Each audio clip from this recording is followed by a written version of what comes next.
তার চায়ের দোকানে আড্ডা দিচ্ছে এবং অবস্থান কর্মসূচির কেন্দ্রে আসার জন্য বিনীতভাবে অনুরোধ করছি।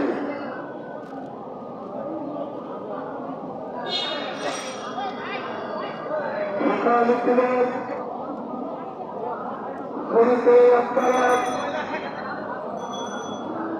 আমাদের ম্যাডামদেরকে জায়গা করেছিলেন। তার পেছনে 5 থেকে 7 কিলোমিটার জায়গা রেখে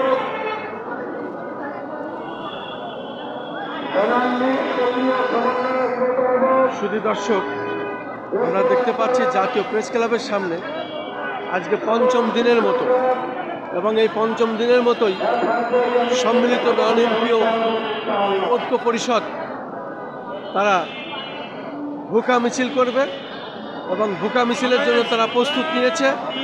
আমরা দেখতে পাচ্ছি প্রত্যেকের হাতে প্লেট, এবং এই প্লেট নিয়ে তারা ভুকা মিছিল করবে। রাজধানী ঢাকার জাতীয় প্রেস ক্লাবের সামনে থেকে রাজধানীর বিভিন্ন এলাকা রাস্তায় তারা এইভাবে ভুকা মিছিল করবে এবং করে যাচ্ছে। আজকেও পঞ্চম দিনের মতো তারা প্রস্তুতি নিয়েছে, আর কিছুক্ষণ পরেই তারা ভুকা মিছিল শুরু করবে। আমরা দেখতে পাচ্ছি জাতীয় প্রেস ক্লাবের সামনে সম্মিলিত শিক্ষক তাদের পক্ষ থেকে এই ভুকা মিছিল। আমি খন্দকার মাসুদুজ্জামান, ধারাবাহিকভাবে আমরা তাদের এই প্রচার করে যাচ্ছি। ধারাবাহিকতা আজও জাতীয় প্রেস ক্লাবের সামনে, রাজধানী ঢাকা।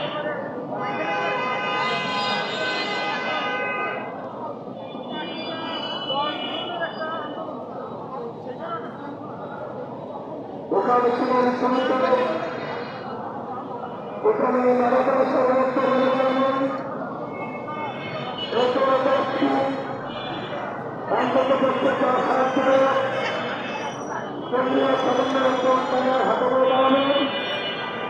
তার পেছনে সকল শিক্ষকরা